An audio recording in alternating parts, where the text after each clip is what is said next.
Hey everybody, so I said I was gonna vlog today and I literally forgot to vlog the whole entire day.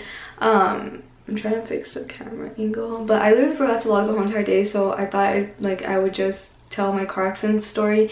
If you have me on Snapchat or Julio on Snapchat or me on Twitter, then you probably already know that I was in the hospital.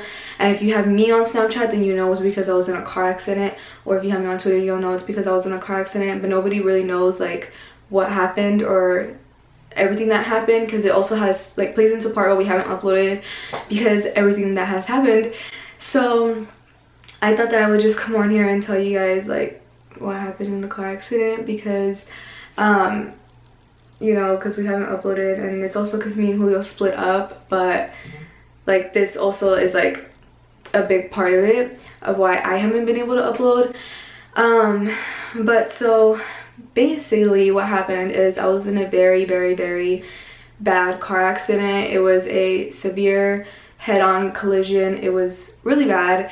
And yeah, so I'm just gonna kind of like tell you guys what happened basically.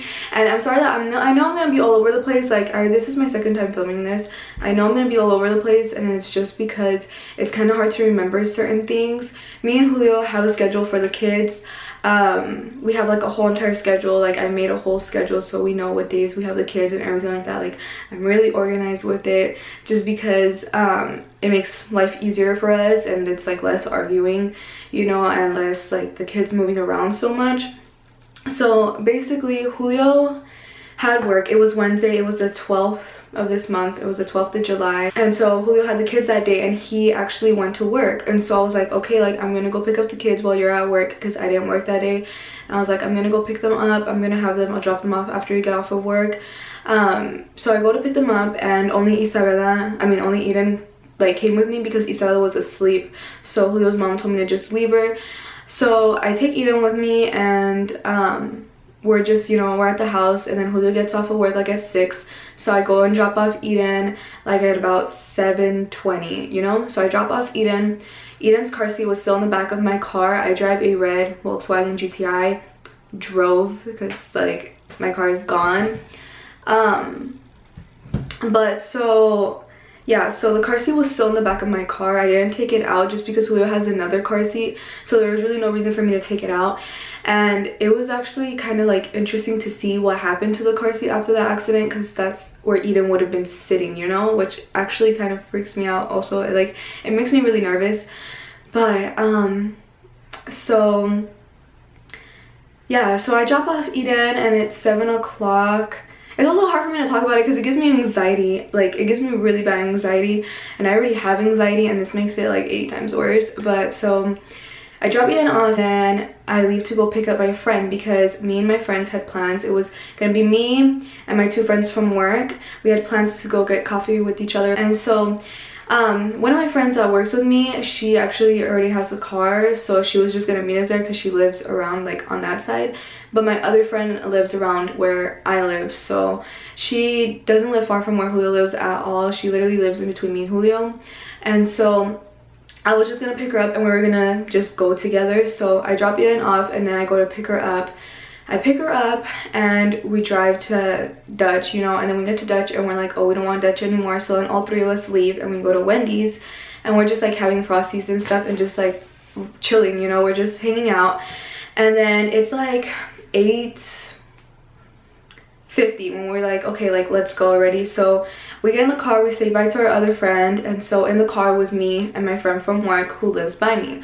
So we leave, and we had music playing in the car, and so we were just like jamming out, and we were, you know, talking and stuff like that. And we're driving on Grand, which is, if you live around here, you know that Grand is kind of like a freeway. I don't really know what it's called.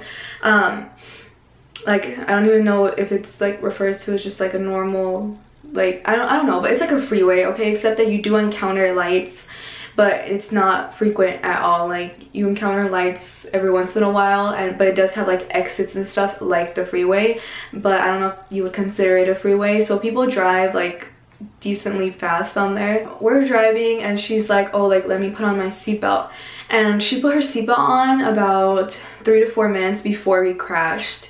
So it could have been like a completely different story if she didn't have her seatbelt on when we crashed. If we didn't have our seatbelt on, the paramedics and the doctors told us that we would have died on impact. Like we would have died the second that he hit us. We would have died. And so that was like, when they told us that, I was like, oh my god, like she had barely put her seatbelt on. And by the way, before people start asking, I do have my license. I got my permit and then I got my license, and so that's how I was able to drive. My best friend is texting me, hold on. We're driving on Grand. She puts her seatbelt on, we're listening to music, and we're talking at the same time. We get to this intersection. It's on Grand and Olive. It's like where I'm gonna include a picture of an intersection like right here if I find one, but it's like a really big intersection because it's where like there's train tracks and stuff, so it's pretty big. Like you don't, if you're in the left lane, you don't go into the middle and stop and wait. No, there's like a green arrow for you, and like there's a lot of different sides, so it's very confusing. It's not just, you know, 2 people on this side, 2 people on this side. No, there's like a lot of different sides, so it's very confusing. But that doesn't excuse the guy who crashed us, because it wasn't even that he was confused like that. But so we get in the left lane to turn left, and we were the first cars there. I don't think there was any cars behind us, but we were the first car there. And I was eating chips, by the way. I know someone's gonna like be like, what were you eating? I was eating chips. But we were the first car there, and I don't think there was anybody behind us. I don't even remember, but I just know we were first, and it was red for us. And then the green arrow comes on. So the green arrow comes on, and I start to go. And when it's green arrow, it's only for us. It was only for us and for the people in front of us that were gonna turn left, you know? So they were gonna turn left. And I'm telling you, like, the train intersection is big, so you do need to drive straight for a while. Like, not a long while, but like longer than you would in a normal like intersection. Even if it was like green arrow for you, you still need to drive more because it's so big. Not a lot more though, like I'm not exaggerating, not a lot more. But so I'm driving, and then I'm turning my wheel, and then my friend screams, and then like everything happened so fast. And it was night at this point. It was like 9:15 when we crashed, and everything happened so fast that I couldn't even like, because it's hard to explain, but this is us going this way, and this is the other cars going like this. So you see how close like they can get to each other. They can get pretty close. And so by the time we realized that he didn't turn his wheel and he was going straight, it was too late. Like he was literally like 3 seconds away from hitting us by the time we realized. Like not even 3 seconds, like he was like a second away. It's really frustrating because like, I don't want to explain it. It's really frustrating because some people will say that I could have sped up and all this and this, but if you weren't in the car, you don't understand. Like there was nothing that I could have done to like dodge him in any way because of the fact that he was turning left. And so by the time I realized that he didn't, like he was not turning his, like he was not gonna turn his wheel, it was too late. Like I was already staring into his headlights, you know? Like it's hard to explain and it's really frustrating. But my friend screams, and that's when I like see him more, because she saw him first because she was on GPS on her phone, and I was like looking on this side because I wasn't sure which way to go, because there was one way I could go this way and one way I could go this way, so I wasn't quite sure. So that's why she was looking at her GPS, and I was like looking which way to go. And as I was turning, like I wasn't going really that fast at all, so I was able to look, you know? So she sees him first before me because I was kind of like looking this way, and she just looked up. So she saw him first, and that's when I like shifted my eyesight this way. And so she had her phone like up like this because she was looking at GPS, but I shift my eyes this way and I see him. I literally locked eye contact with him before he hit us, and the second I locked eye contact with him, the only thought in my head was, fuck, I'm dying. Like that was the only thought in my head. Like it was like a split second, but I literally locked eye contact with him. I see like his headlights were on me, and then he hit, and the way he hit, his passenger side collided with my side, my driver's side. So his vehicle hit my side first, and then like, so this is like the car's right, his vehicle hit my side, and then he pushed us over to the side. So we were in the middle. We ended up all the way on my right side because like he hit my side with his passenger, so we moved all the way over to the side. So yeah, so we end up all the way on the side. And I remember when he hit us, like everything, like the feeling I got was like the worst feeling ever.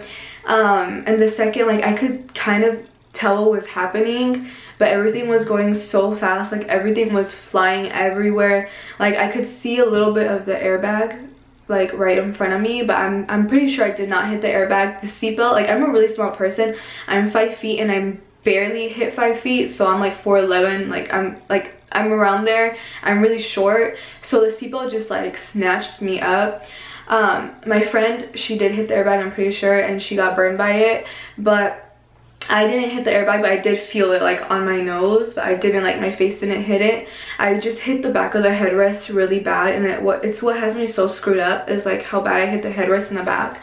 But so the second we hit, I couldn't feel my legs at all because of the seatbelt. It like cut off the circulation to my legs because of like the seatbelt locked in place when we crashed.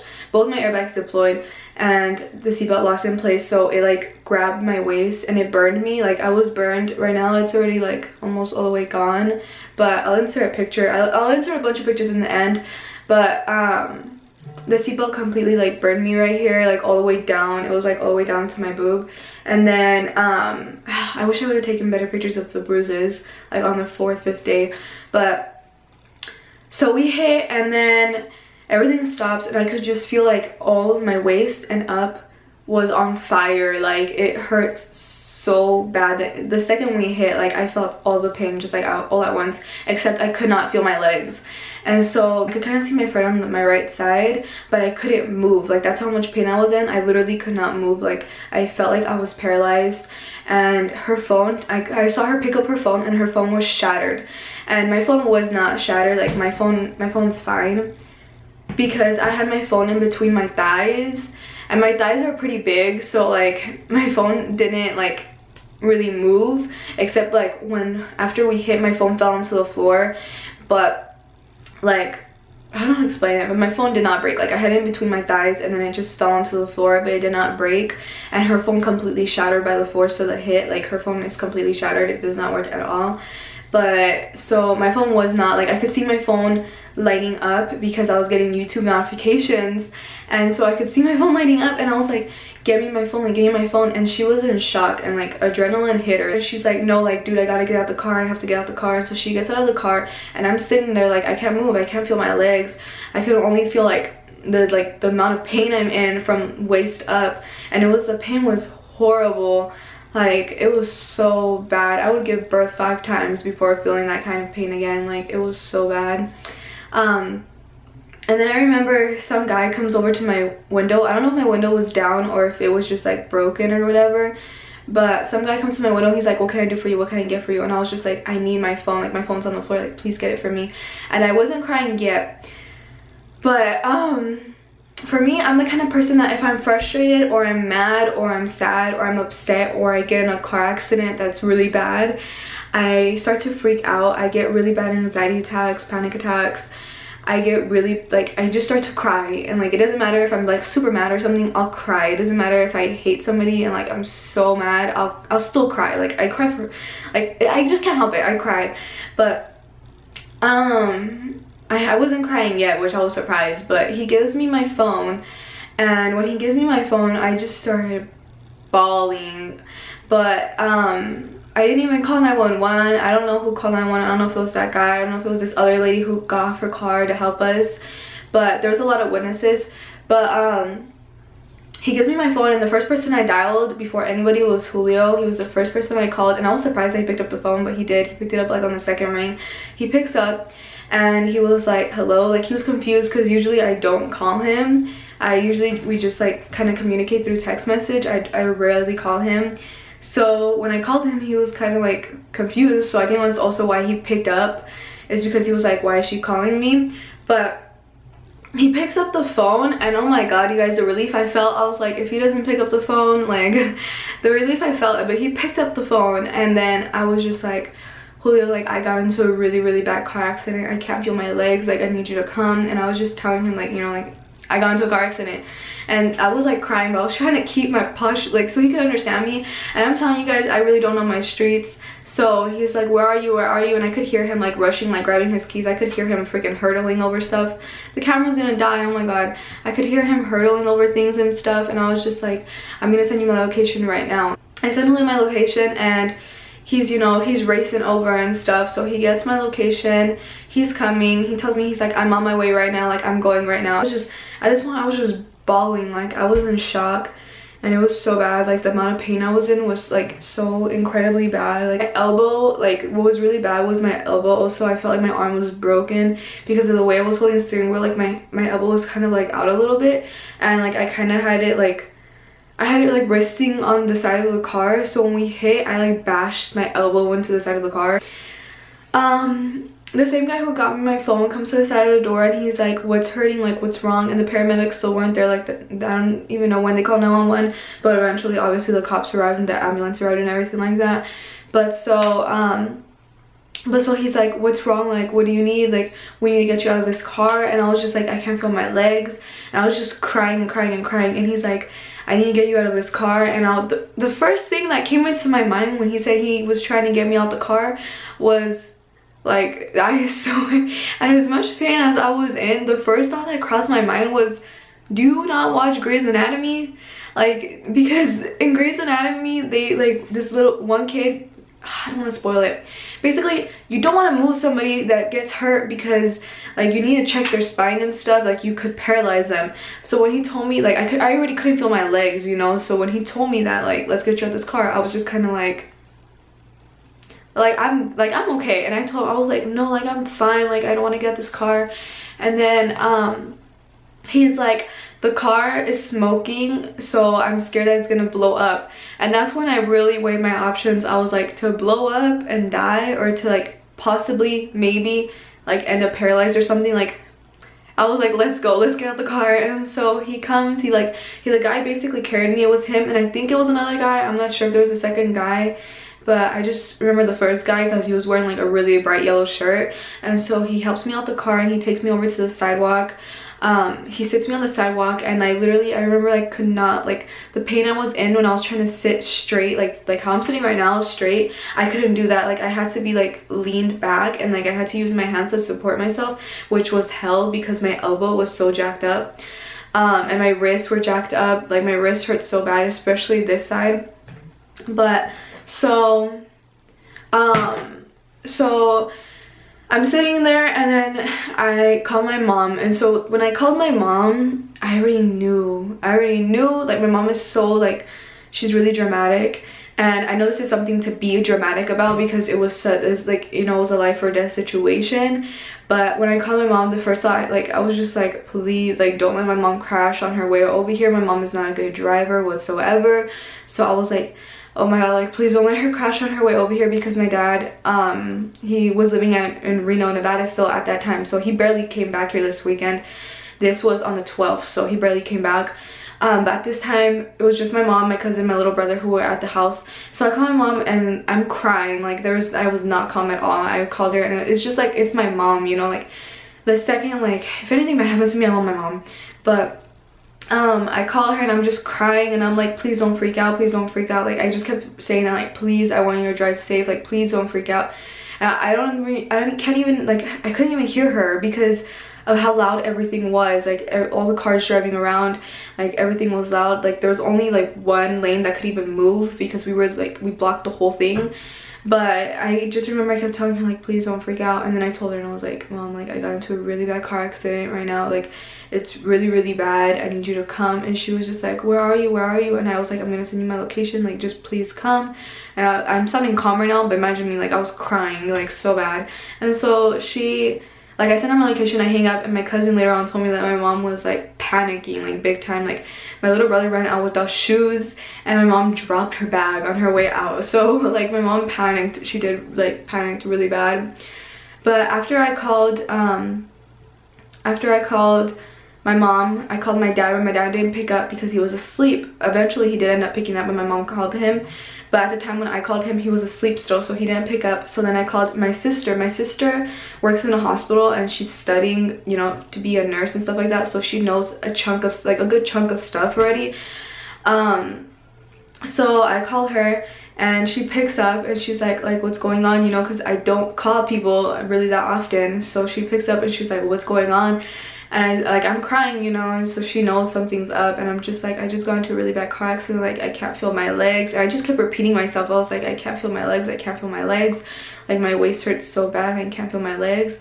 And I remember my call with my sister more specifically than I remember any other call, just because like I could hear her, like how scared she sounded, and like the rush that she was in to leave, because she was at work. And I could hear her, like she like grabbed something and I could hear her running, like I could hear her running. And then I heard her tell them, like, you know, like my sister just got into a car accident, I gotta go. And I could hear her running. And so she's running, you know, and I'm sitting there like I can't feel my legs, you know, like that's the only thought that kept going through my mind. And then I looked at my car and I looked at my car and I was just like, my car, like that's like, I looked at my car and I was just like, my car is gone. Like that's my, like, ugh, the depression about my car is so, like how upset I am about my car is so real, because it took me a long time to get my car, and then I got it and I've only had it for like a month when I crashed. Well, I didn't even crash, I got crashed into. But when I saw my car, like I was just like, my car, like that's my car, you guys. But I could hear my sister running and she just kept telling me, don't move, like try not to move until the paramedics get there. So I hang up the phone and I'm just sitting in there, and then I heard Julio, like I heard his car. His car is pretty loud, you can hear it. So I heard his car and like he was going fast, so I heard him very well. So I hear his car and I was just like God bless, you know, like somebody that freaking like knows me, like, you know, like when you're with somebody that knows you like that, you know, whether it's your mom, your sister, someone you've been with for as long as I've been with Julio, and you get into something like that scary life or death situation, like you just feel like a relief when there's someone there with you. Like I don't know how to explain it. When there's somebody there with you, you just feel sort of like a relief, like somebody that knows me is here, you know, like it's hard to explain. But the second he got there, he comes over to me and he's just asking like, are you okay, like what happened. He kept asking me what happened, and I really wasn't even sure what happened. At first I thought it was my fault, but I was just kind of confused, like how could it be my fault, you know, like how could it be my fault? But so Julio's like people are talking to him and stuff, and he sits behind me so then I could lean on him and not have to use my arms anymore. And then my mom gets there. The paramedics got there a little bit before my mom. They start like, you know, touching me around, and I'm just like ow, ow, ow, ow. Like every single spot that they touched me, I was just like ow. My blood pressure was incredibly low. Like I was having a lot of trouble breathing. I couldn't breathe, like I could barely breathe. And my mom gets there, and my mom just like drops to the floor in front of me, and she's just crying and she's praying, and it was so sad. It's so hard to talk about it. So they take me in the ambulance. I went by myself because, you know, Julio had his car right there and my mom had her car and nobody else could drive. My sister wasn't there yet. As we're driving there, like right here, it was burning so bad because the seatbelt burned me. I literally felt like I had pieces of glass stuck. That's literally the feeling. I asked the paramedic, I was like, do I have glass in my neck? Because of how like bad it hurt. It literally felt like shards of glass. So I was like, do I have glass in my neck? And then he was like, no, like you're okay, like you don't have glass in your neck. And I had like pieces of glass like in my hair and stuff, but I didn't have any glass in my neck. But it literally hurt that bad that I felt like I had pieces of glass in my neck, and like all down here and stuff like that, and all the way down to like my boob. So you get there, and I saw my sister's car pull up right behind the ambulance, and she drove fast to get there, and to be the first one there with me, she drove fast. So she drove fast. So she gets there and she's talking to them. She's still in her hospital uniform, so at first they thought that she was like working there, but she tells them like, no, this is my sister. So she's with me in the back, and then Julio goes with me. They check me into a room, and we're just kind of, you know, waiting around. They come in, they keep checking my breathing, like it's hard for me to breathe. My blood pressure is really low. They give me an IV. They gave me, you know, they gave me IV fluid. They gave me like, you know, IV fluids. They gave me morphine for the pain in my rib, for the pain everywhere. I literally could not move.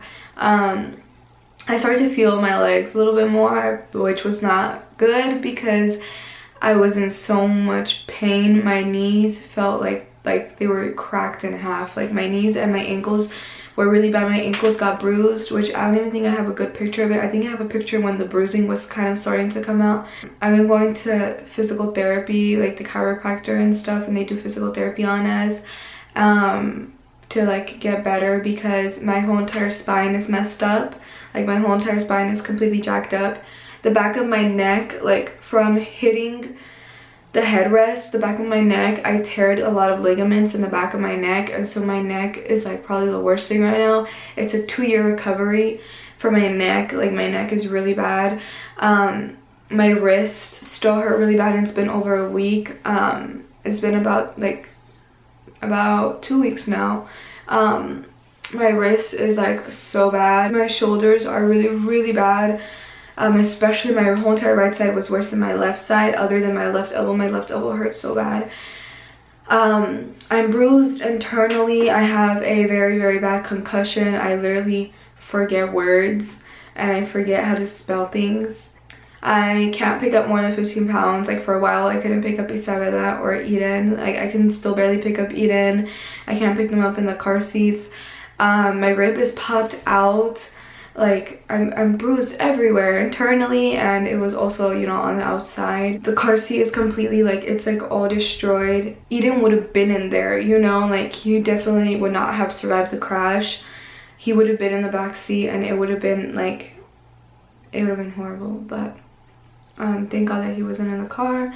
And you know, me and my friend are pretty banged up, but we're somewhat okay. I am doing better this week around, but I still wake up with like very intense pain, and they prescribe me like a few medications, and then like, you know, I have like the anxiety meds and stuff for my anxiety.